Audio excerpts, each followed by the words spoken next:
പത്തനംതിട്ടയിലെ CITU പ്രവർത്തകൻ ജിതിന്റെ മരണത്തിൽ RSSനെതിരെ CPM സംസ്ഥാന സെക്രട്ടറി MV ഗോവിന്ദനും ശക്തമായി ആഞ്ഞടിക്കുന്നുണ്ട്. കൊലപാതക രാഷ്ട്രീയം വ്യക്തമായി പ്ലാൻ ചെയ്ത് അവതരിപ്പിച്ച പ്രസ്ഥാനമാണ് RSS എന്നാണ് MV ഗോവിന്ദൻ പറഞ്ഞത്. കൊലപാതക രാഷ്ട്രീയം കൊണ്ട് ആരും രക്ഷപ്പെടില്ലെന്നും MV ഗോവിന്ദൻ വിമർശിക്കുകയുണ്ടായി.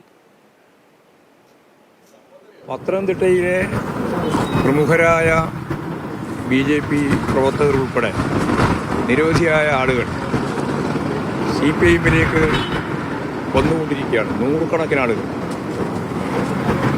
അതിന് തടയിടാൻ അവർ കണ്ടെത്തിയ മാർഗമാണ് യഥാർത്ഥത്തിൽ കൊലപാതക രാഷ്ട്രീയം. സംഘടനാ രംഗത്ത് സജീവമായി നിൽക്കുന്ന ചുമട്ട് മേഖലയിൽ ഏറ്റവും പ്രധാനപ്പെട്ട ഒരു പ്രവർത്തകനെയാണ് RSS BJP സംഘം മൃഗീയമായിട്ട് കൊലപ്പെടുത്തിയിട്ടുള്ളത്. കൊലപാതകത്തെ അതിശക്തിയായിട്ട് പ്രതിഷേധിക്കുകയാണ്. കൊലപാതക രാഷ്ട്രീയം വ്യക്തമായ പ്ലാൻ ചെയ്ത് അവതരിപ്പിച്ച ഒരു പ്രസ്ഥാനമാണ് RSS.